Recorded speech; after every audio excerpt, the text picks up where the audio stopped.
The best thing about coming from the watch industry is that you can see a $2 million watch and be able to work out how much it should actually cost.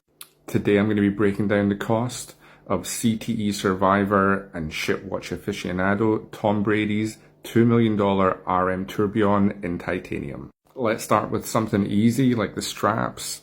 They regularly go for between $2,000 and $2,500 used, but according to one ex-RM employee speaking off the record, they should be much closer to about $150.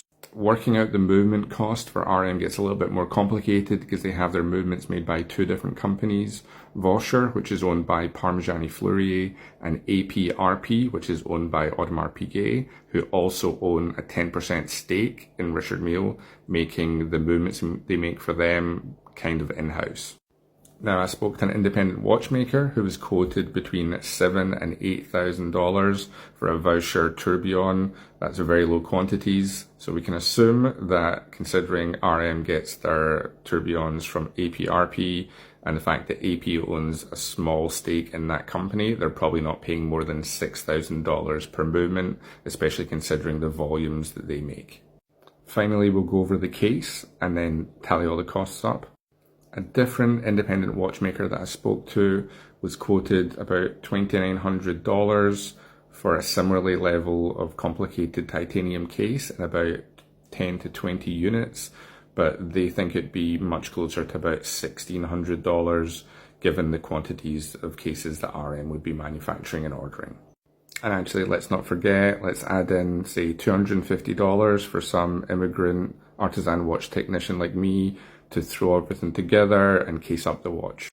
Add all that together and you're looking at roughly about $8,000 cost, which I think is still going to be on the high side. I think it's going to be a good bit below that, if I'm honest.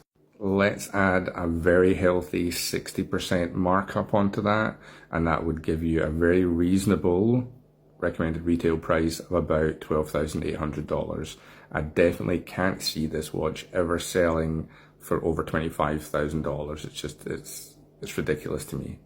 Even if it did retail at $25,000, it would still be a huge saving on the $1,975,000 from the $2 million that this one is allegedly worth. Do you think my costing's accurate? Let me know what you think the watch is actually worth.